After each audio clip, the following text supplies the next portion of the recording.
By a show of hands, how many people know what the deep field observation is by the Hubble telescope? How many people have heard of that experiment? Okay, a few. Okay, in 2003, NASA decided that it was going to take the Hubble telescope and it was going to point it at a little dark patch of sky.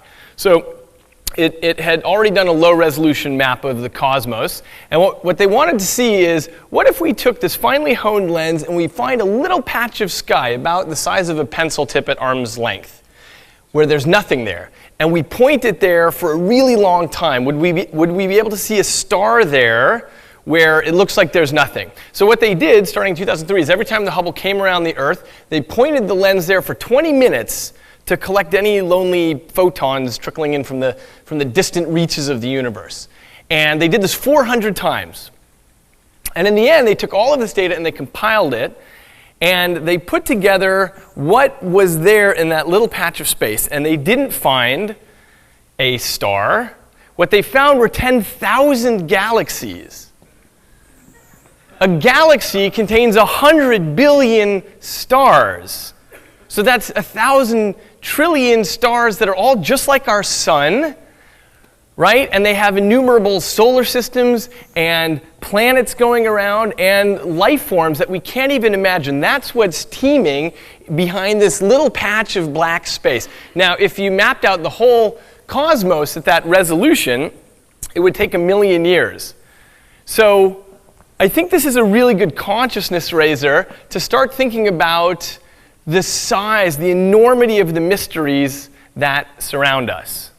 So I've spent my entire life in science, and I figured if we want to understand the mysterious existence that we have, there's no better way than to study the blueprints. So that's what I've been doing, and science has been tremendously successful. We've been able to get men to stand on the moon, and we've cured smallpox and polio, and we've invented the internet, and we've tripled lifespans. But what you really learn from life in science is that when you get to the end of the pier of everything we know in science, when you get to the end and you stand there, you see that beyond, it's all uncharted waters. It's all the stuff that we don't know. It's the vast mysteries around us, like dark matter and dark energy, or why mass and energy are equivalent, or how you build consciousness from pieces and parts, or what the fabric of reality is, or what life and death are about. These are all the things that are beyond the end of the pier in science. And what you really learn from life in science is the vastness of our ignorance. Now, we will, as we move forward, continue to build slats out and get a little bit more each year, but in fact, it's a giant ocean that's in front of us. And so there's no guarantee how far we'll get, and certainly in our brief twinkling of a 21st century lifetime, we're not going to get that far. So we're confronted with these very deep mysteries. Now, given that situation, I've been very interested by these recent books by the neo-atheists. So these are very important and insightful books, but I think they've left the public with a misconception that scientists don't have the capacity to gamble beyond the available data, that scientists are acting as though we've sort of got it all figured out. E equals mc squared, F equals ma, we sort of get it. We get how to describe the cosmos in equations, or if we don't know how yet, we're pretty sure that our toolbox will capture it. But I actually think that's not a very good description of science. Science actually is extremely open-minded. It doesn't throw out the baby with the bathwater, where the baby is all the awe and the mystery that drew us into science in the first place. So science instead is very comfortable holding multiple ideas in mind and saying, well, it might be this, it might be this. The scientific temperament is one of creativity, making up lots of narratives, and then trying to find evidence to weigh in favor of one over others, but sometimes you just can't find evidence. There are many questions that are beyond the toolbox of science, and in those cases, we're perfectly comfortable holding on to all of those different narratives. There's not a strict need to commit. So that's what really happens in science, and so I've been a little concerned about this voice from the books by the neo-atheists, whether this is how science is going to be represented. I think that we know too little to commit to a position of strict atheism where we act as though we've got it all figured out. On the other end of the spectrum, I think that we know way too much to commit to a particular religious position. There are 2,000 religions on the planet, and as has been pointed out by the neo-atheists, everybody already knows what it's like to be an atheist, because all you need to do is look at someone else's religion, and you say, well, that's patently ridiculous that you would believe in that. And of course, they're looking back at you and thinking exactly the same thing, right? So there are problems with committing to any particular religion. The holy books of these different religions were written millennia ago by people who didn't know about the size of the cosmos and the Big Bang and bacterial infection and DNA and hallucinations and the fabric of reality. They didn't know any of this stuff. They didn't even know much about neighboring landscapes or cultures. Now, what's funny is every time I sit next to somebody on an airplane, I always ask them, hey, have you heard of the Hubble Deep Field observation? Nobody has, but everybody's willing to defend their particular religious story. And you don't have to be an anthropologist to realize that brains absorb whatever culture is poured into them, right? So if you're born in Saudi Arabia, you're going to love Islam. And if you're born in Rome, you're going to love Catholicism. And Tel Aviv, Judaism. And India, Hinduism. And Springfield, Ohio, you're going to love Protestantism. And it's no coincidence that you don't find a big blossoming of Islam in the middle of Springfield, Ohio, and you don't find a blossoming of Protestantism in Saudi Arabia. If there were one truth, you would expect it might spread everywhere evenly, but in fact, we are products of our culture. That should be clear. The strange part is that people are willing to fight and die over this product, over the product of what gets poured into them and the stories they're told. Now, Ralph Waldo Emerson pointed out that the religious stories of one generation become the literary entertainment of the next, right? So think about Isis and Osiris or the Greek or Roman panoplies. Nobody's fighting and dying over that anymore. Not too much. But I'm going to give you an example of this. I don't know if anyone's heard of the creation story from the Bakuba kingdom in the Congo. But their creation story goes like this. There was originally a white giant named Mombo, and Mombo had a sharp pain in his belly and vomited up the stars and the moon and the earth. I'm not making this up. And then he was not over his illness. He had another pain in his belly and vomited again, and this time produced the people and the animals and the trees. And included in this second ejection was, and I quote, the leopard, the eagle, the anvil, woman, the monkey fumu, firmament, medicine, man, and lightning. So, if you find the creation story of the Bakuba kingdom an unlikely explanation for how we actually got here, just consider that if you were of the Bakuba kingdom, you would look at the Western story of the naked couple and the talking snake and the prohibited produce.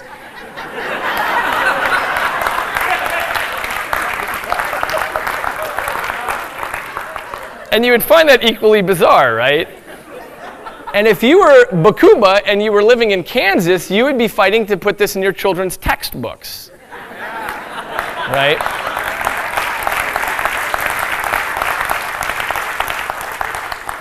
So I'm not suggesting that the story of Adam and Eve is suspect because there are competing stories. I'm suggesting it is suspect because the available scientific evidence weighs so strongly against it. So the Earth is about 4.5 billion years old by the best of our estimates now.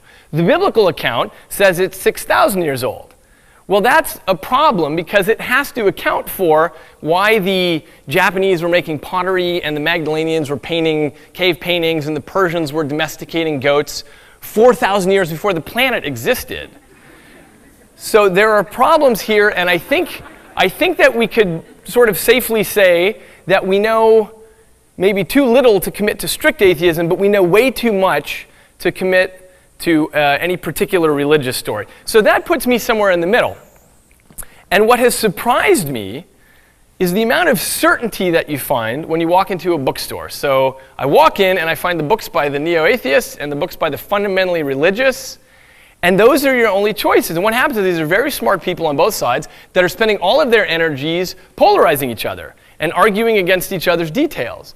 And I feel like there should be another voice in there somewhere, because in fact, if you imagine the space of possibilities, it's enormous, right? I mean, you've got you've got all sorts of possibilities for what might be going on. So imagine this space, and take the Judeo-Christian Islamic tradition, that's one point in this possibility space. And take the Eastern religions, that's another point in the possibility space. And take the idea that we're just atoms, and when we die, we shut off and we scatter, that's another point in the possibility space. And if you start populating this, you see that there are giant landscapes in between of possible stories that might be going on. And I feel like there's not enough discussion about this. Instead, there's this false dichotomy about God versus no God, which I think is much too limited, really, for a modern discussion. So for myself, I'm finding myself in this middle position. Now, some people call that agnosticism, which is a term that I think is sort of a weak term, because the way that it's typically used, people mean, well, I'm not certain if the guy with the beard on the cloud exists or doesn't exist. That's typically what they mean. They mean whatever was poured into my head, I have my doubts about it. So I don't call myself an agnostic. I call myself a possibilian. And the idea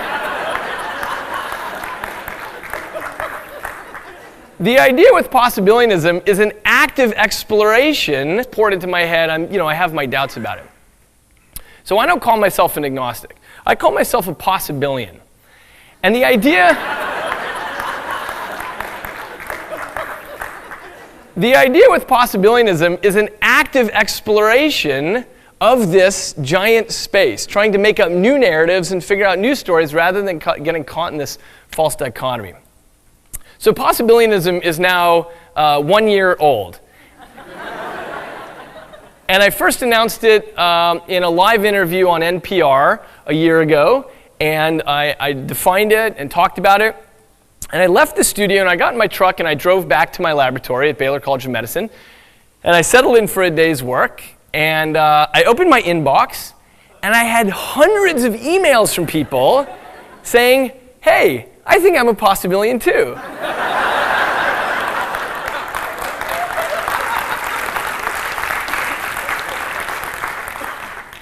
So I Googled the word, and it turned out that it didn't exist. There were 0 hits.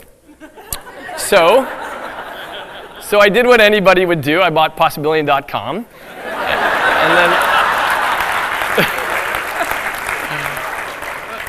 and then I waited and watched to see what happened. Well, what happened was amazing. What happened was Facebook groups started. It went all over the blogosphere. There were articles published by the New York Times and MSNBC. The Uganda Sunday Times just published a huge article on possibilianism. It's gone all over the world. If you now Google, there are 10,000 hits, and it's really caught on in some way. It's really caught fire. Now, one thing I noticed, on the radio I said possibilian, but people misheard or misremembered, so other groups started popping up too. They called themselves possibilitarians or probabilians, and they spelled it any way you could imagine. And I thought, you know what, that's perfect. That's right in the possibilian spirit. Spell it any way you want to. So the thing I started wondering about is, why? Why has this caught on as a worldwide movement? Because keep in mind, it's a joke movement, right? We specifically don't subscribe to anything, so why is this catching on? And I think it's because maybe people are getting a little bit tired of the debates between Dawkins and the Discovery Institute. Maybe people are getting a little bit tired of the certainty that is proposed about topics that one can't possibly be certain on. So Voltaire said, doubt is an uncomfortable position, but certainty is an absurd position. So I think that maybe it's the time when there's just the right groundswell for this sort of idea. Now I want to clarify a couple of points about possibilianism. Sometimes when I talk about this, people will say, hey, that's terrific that possibilianism is about anything goes. And I'm so glad that you're a possibilian, because then you get what I'm talking about with ESP or crystals or whatever. It's not anything goes. It's anything goes at first. And then what we do is we import the tools of science, right? So it would be terrific if ESP existed. We'd all love that. But to the extent that we're currently able to do it, we've tested these sorts of things and can't find any evidence to weigh in favor of it. So possibilianism, you can actually take the tools of science and rigorously try to rule out parts of the possibility space, as well as open up new parts of the possibility space. And really the interesting part of the possibilium comes where science leaves off, where we're no longer able to test things, and instead we're at the point that's beyond science's toolbox. That's really the interesting part of the possibility space. And I think the reason that we know that we need to be creative and come up with new narratives and have tolerance for multiple ideas is because there is so much that we're missing, and we're aware of the amount that we're missing. So in every generation, scientists have always felt that they sort of have all the pieces of the puzzle. Okay, well, we can take Newtonian physics and Einsteinian physics and quantum mechanics, we can put it all together, we've sort of got all the pieces, we should be able to get it all from here. But it has never, ever been true in the history of humankind yet that we've had all the puzzle pieces. So just imagine trying to understand something like the Northern Lights before you understand what the magnetosphere is, or how muscles work before you understand the concept of electricity, or how the heart works before the concept of a pump was understood. You would make theories, you would have all kinds of ideas, but they would be doomed to be incorrect. And we know that's the situation we're in. First of all, there's all the stuff that we don't even know we don't know. But the thing I want to emphasize is that there's a lot that we know for sure we don't know. So take for example the concept of dark matter.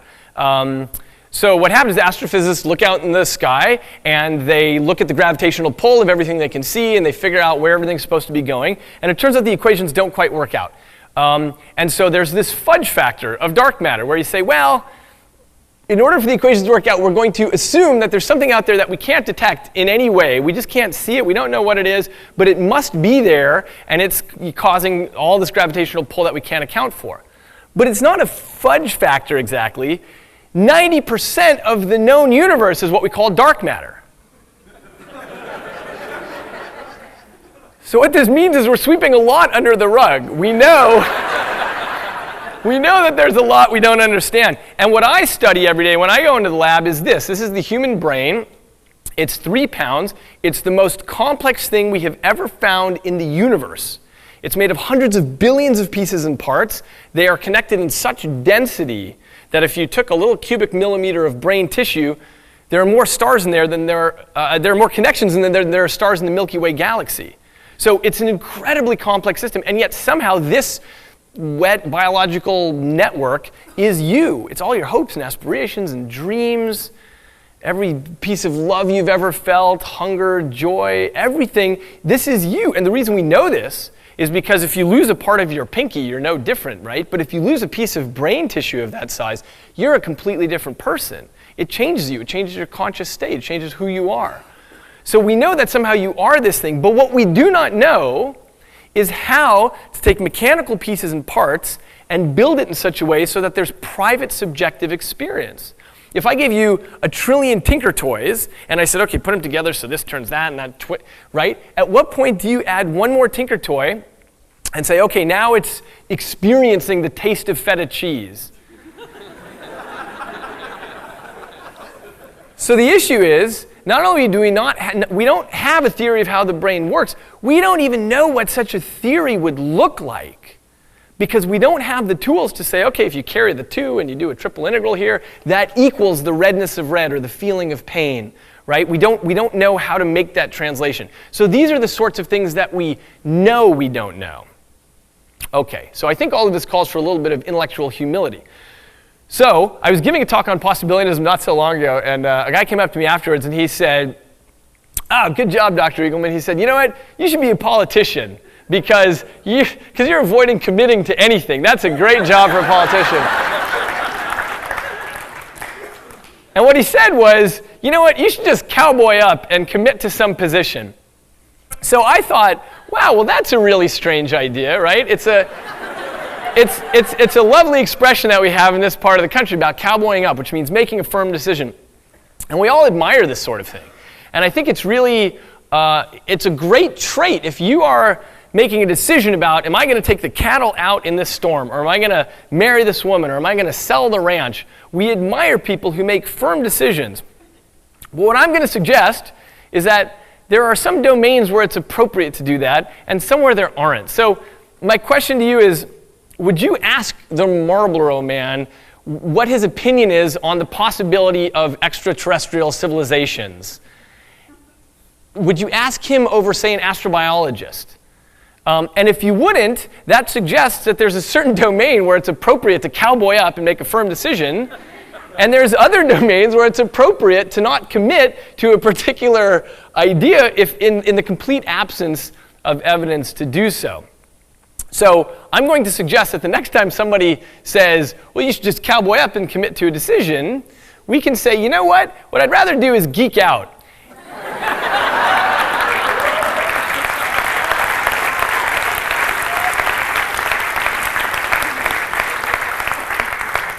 And the idea with geeking out is I'm going to be creative and come up with new narratives. I'm going to be comfortable holding multiple possibilities in mind. And if you're going to geek out, you should feel free to cite the gospel of science, to tell the 3 words that are the most important 3 words that science ever gave to humankind.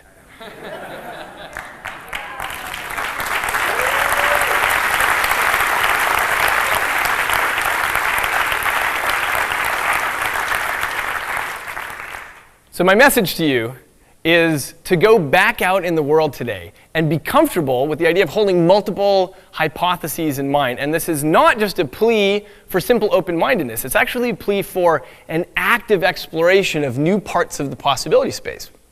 Because I think this is really important for our educational systems, for our children, and for our legislation. And it's even important for our future of warfare against other peoples of arbitrary deities and cultures against whom we have historically been willing to take up arms, right? So my plea is to leave this auditorium today and go back into this strange, mysterious world that we're in and try to lead a life that is free from dogma and full of awe and wonder, and to celebrate possibility and to praise uncertainty. Thank you very much.